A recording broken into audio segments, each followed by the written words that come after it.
ஆ வணக்கம்ங்க. என் பேர் தக்ஷணாமூர்த்தி. நம்ம நிறுவனம் சணல் எக்கோ ஷாப். இத பத்தி நெறைய இதுக்கு முன்னாடி நம்ம நெறைய காணொளில பேசியிருக்கோம்.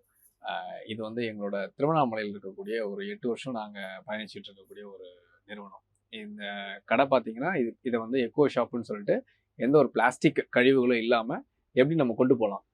அந்த சுற்றுச்சூழல் மாசு இல்லாம எந்தெந்த மாரியான விஷயங்கள நம்ம வந்து இப்ப நம்ம ஒரு வகைக்கு மாறணும்னு நினைப்போம். இது வந்து நம்மளுக்கு வந்து கஷ்டத்த குடுக்குது. இந்த பொருள எப்படி மாத்தலாம் அப்படின்னு நினைக்கும்போது, அதுக்கான விடை தெரியாது. அப்ப இது எல்லாத்துக்குமான ஒரு விடையா நம்ம கடை இருக்கணும். நம்ம சணல்ன்ற ஒரு நிறுவனம் இருக்கணும்னு சொல்லிட்டு, இதுல வந்து ஒரு வெறும் துணி பைய வச்சு ஆரம்பிச்சோம். இன்னைக்கு ஒரு 700க்கும் மேற்பட்ட பொருட்கள் இன்னைக்கு இதுல குடுத்துட்டு இருக்கோம். எதுலயுமே பாலிஸ்டர் இருக்காது. அதே மாரி நம்ம இன்னைக்கு பார்க்கக்கூடிய ஒரு விஷயம், சுற்றுச்சூழல்னு பார்க்கும்போது எல்லாருமே பிளாஸ்டிக்க மட்டுமே கான்சன்ட்ரேட் பண்றாங்க. இங்க பிளாஸ்டிக்கும் தாண்டி நெறைய விஷயங்கள் இருக்கு. அதையும் இன்னைக்கு முன்னெடுத்து எல்லார்கிட்டயும் சொல்லிட்டு இருக்கோம். நான் மென்மேலும் இதுல வந்து ஒரு சில விஷயங்கள் நான் கொண்டு வந்துட்டே இருக்கேன்.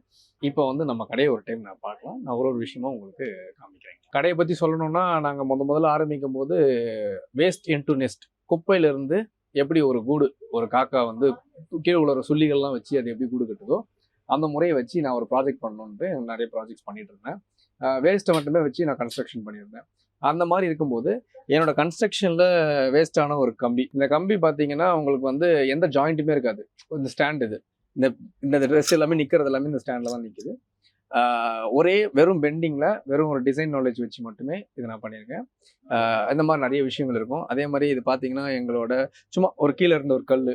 இந்த மாரி நம்ம வீட்ட சுத்தி இருக்கக்கூடிய எந்த பொருளையுமே நம்ம வந்து வீண் பண்ணாம, அத எப்படி வந்து ஒரு முறைப்படி நம்ம எங்க அழகு சாதன பொருளா மாத்திக்கலாம் அப்படின்னு. இதுவும் யாரோ தூக்கி போட்ட ஒரு டேபிள். ஒரு ஷெல்ஃப். யாரோ தூக்கி போட்ட ஒரு ஷெல்ஃப். அந்த ஷெல்ஃப நம்ம பயன் பண்றோம்.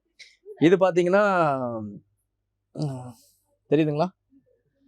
நாங்க இது வந்து ஆக்சுவலா என்னோட கன்ஸ்ட்ரக்ஷன்ல குப்பை கூடையா யூஸ் பண்ணிட்டு இருந்தேன். இது என்னன்னா, வெஸ்டர்ன் கிளாசெட்ல யூஸ் பண்ணக்கூடிய ஆ இந்த வாஷ் பேஷன் இது இருக்கு இல்லையா? டாய்லெட்டுக்கு மேல யூஸ் பண்றது. ஃப்ரெஷ் பீஸ் இது.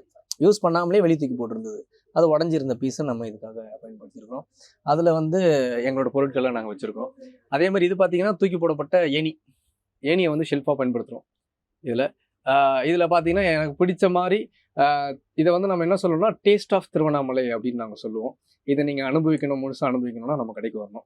திருவண்ணாமலைக்கு அண்ணாமலையார பார்க்க வர மாரி, நம்ம கடைக்கும் பார்க்கறதுக்கு நெறைய பக்தர்கள் இருக்க மாரி இருக்காங்க.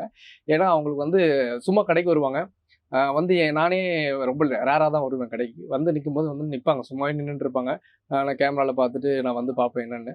அவங்க அதுக்கு சொன்ன பதில் எனக்கே ரொம்ப ஒரு மாரி இருந்தது. ஆனா, நாங்க எப்போ வேணாலும் வருவோம் திருவண்ணாமலைக்கு. ஆனா, வந்தா உங்க கடைக்கு வராம நாங்க போமாட்டோம். அது என்னன்னு தெரியாது. ஒரு விதமான ஒரு அமைதி. உங்க கடையில இருந்து நாங்க பார்த்துட்டாவது போயிரணும்.